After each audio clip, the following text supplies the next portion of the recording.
สวัสดีครับสำหรับคลิปนี้พี่น้องผมจะพาพี่น้องป้องปลายมาเบิงเพิ่นเอาไอ้นางจักจันพี่น้องนี่เดี๋ยวผมจะพาไปเบิงครับขุดเอาอยู่เทิงโพนหูบักเสียงครับบักเสียงมันตายแล้วมัน มันนางมาขุดเอาอันนางจักจันพี่น้องนี่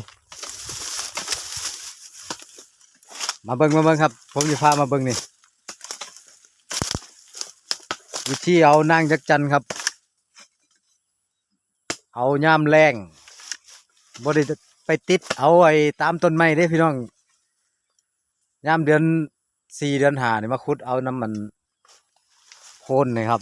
ก่อนมันสิออกมาเป็นไอ้จักจันนี่เบิ่งเพิ่นขุดเพิ่นซาวเอาพุ่นพี่น้องแม่นมันนั่นโอ้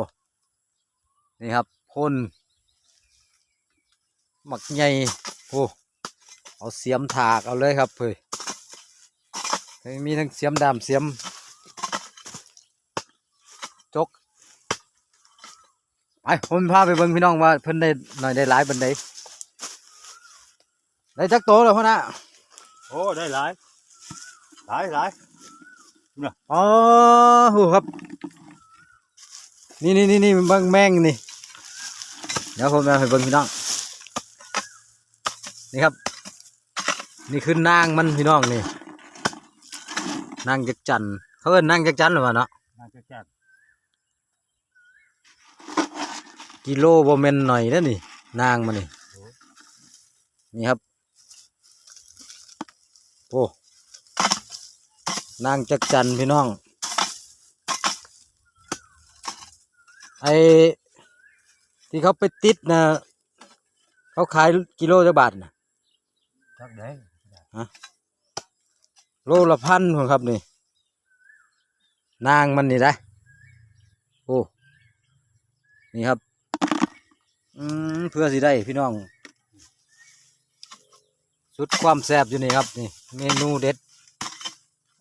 นางจักจันนี่ครับเนี่ยกลนเอาถึงโคนพี่น้องโอ้ดินแกนดินแข็งนะผู้ซับ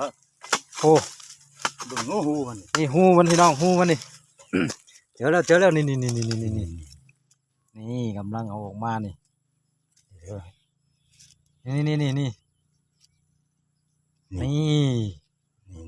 โอ้นี่ครับนี่เพื่อสิได้แต่ละตัวสมโลละ1,000เนาะ ตุ่มรูละพันอยู่ได้ นี่หูนี่หูมันนี่หูมันเลยครับนี่ นี่นางมันอยู่ในหูเห็นบ่ให้โซ่เห็นบ่ให้นี่ฮะนอนลูกหูอยู่ โอ้นี่ครับนางมันนะเบิ่งได้ผมซูมเข้าไปเบิ่งนะนี่ครับอยู่ในหูนี่เลยนี่โอ้บ่เห็นมันมืดเนาะอ๋อได้การเบิ่งเพิ่นสิเจาะให้เบิ่ง นี่สมราคามันแพงอยู่นี่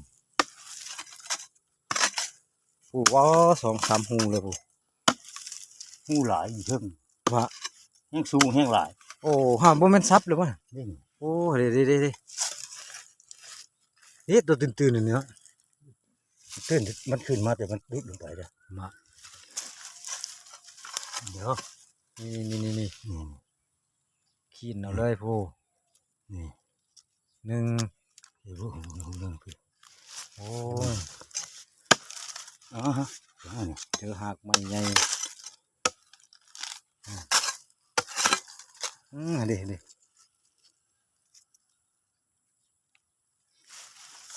โอ้ผู้ลายหูขนาดพี่น้องหูโอ้นี่ผู้ นี่ดี เด้เห็นเลยนี่